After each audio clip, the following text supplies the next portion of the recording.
France is one of Europe's and one of the world's most significant countries. Home to 68 million people, France is the third most populous nation in Europe, while the French military is the 8th best funded in the world with bases all across the planet. France is a major global great power and has been for centuries now, which is why it's so surprising that nearly a third of the country here is basically just an empty void. And partially because of that, France has been diminishing in influence for centuries and continues to do so. For decades, and due to this unique shape, it's incredibly easy to look at France through the lens of geometry when discussing regions, statistics, demography, and history. For instance, if you take a map of France and you draw a diagonal line from the port city of Le Havre on the English Channel over to straight through the center of Marseille on the Mediterranean, you'll cut the country roughly in half, and yet 60% of the French live to the east of this line, while only 40% live to the west of it, a fact that can be seen significantly more clearly when you switch out the map for a population density map.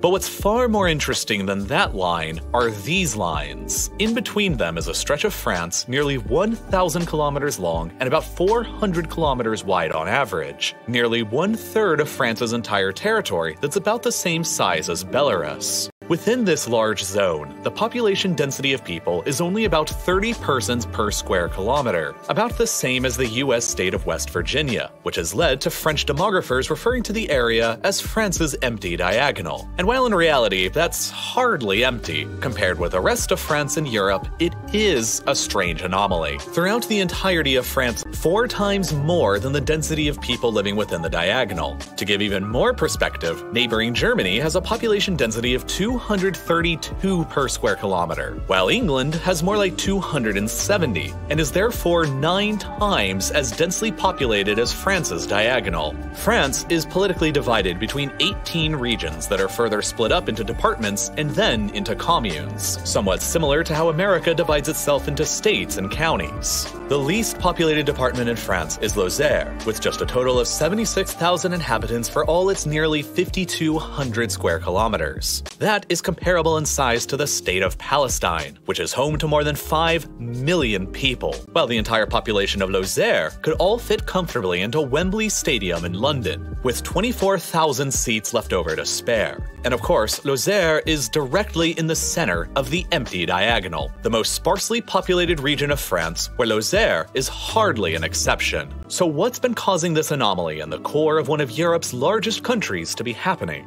Well, for one thing, it's a bit important to understand some of the prior demographic history of France, which I promise is actually fascinating. The French philosopher Auguste Comte once said that demography is destiny, and for centuries, France's demography guaranteed much of the nation's successes and influence. For most of history, France was by far the most populous country on the European continent. During the medieval period, more than 1 out of every 4 people in Europe were French, and even by the 17th century, it was still 1 out of every 5. In fact, at the time of Napoleon, France was the 4th most populous country in the entire world, lagging only behind China, India, and Japan. Such a huge population compared with all of her neighbors helps to explain France's dominance in European affairs throughout the medieval, Renaissance, and early industrial periods. But beginning in the 19th century, this demographic dominance over all of her neighbors began to shift away dramatically.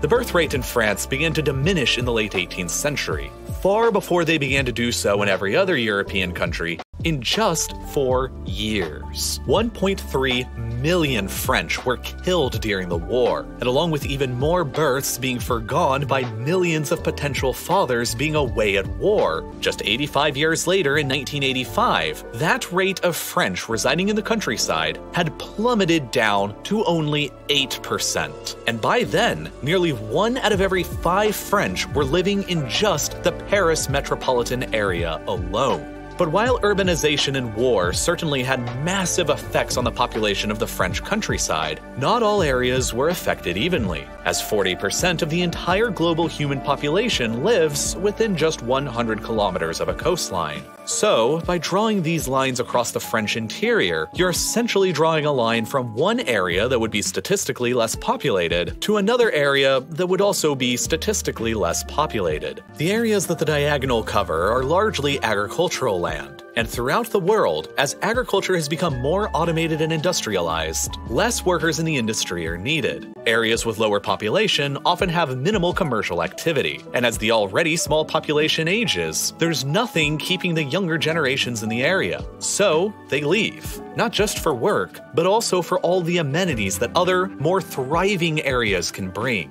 And while the French government has expressed concerns over the issue and even funded research into how to fix it, there remains no real answer. Demographic shifts from the countryside to the cities is a global phenomenon. Therefore, it shouldn't really be too surprising after all that, wow, people actually do be living in cities.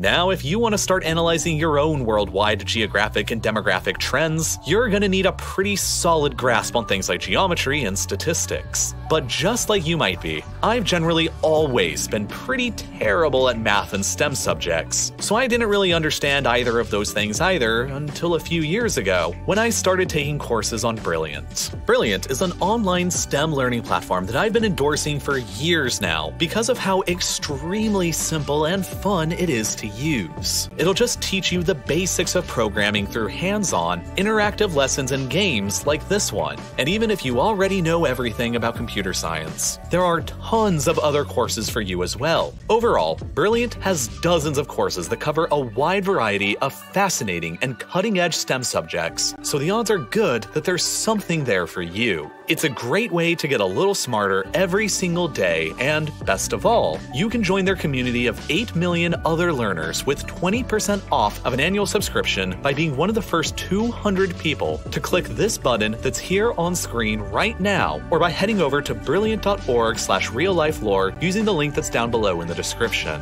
And, as always, thank you so much for watching.